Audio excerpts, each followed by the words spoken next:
السلام علیکم. وعلیکم السلام ورحمۃ اللہ. حضور عرض ہے کہ جیسے کہ ایک آدمی آپ ذرا قریب آ جائیے مائکرو فون کے. سراج الحق انور کشمیر اوگام کشمیر.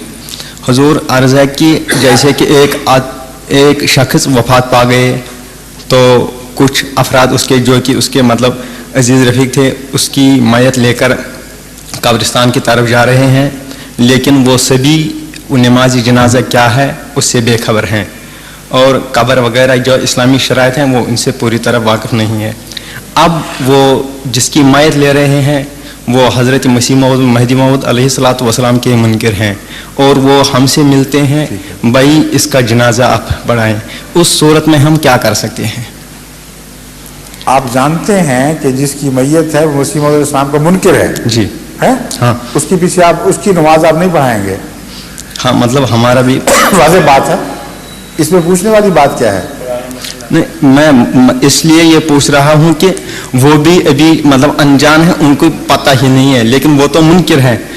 جب وہ ہم سے یہ کہہ رہے ہیں کہ آپ پڑھائیں تو ہم اس وقت پڑھا لیں یا نہ پڑھائیں؟ کیونکہ جب ایک طرف سے منکر ہے یا درخواست کرنے والے منکر ہیں؟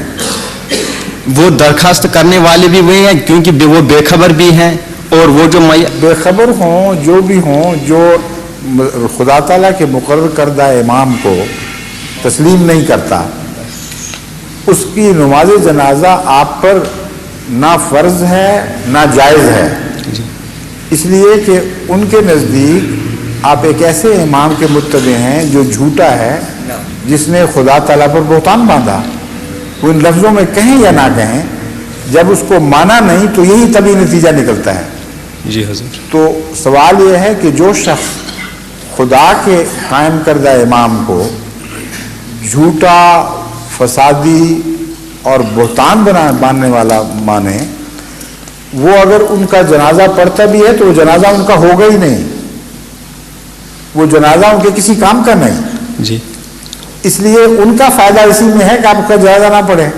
صرف آپ کا مسئلہ نہیں ہے.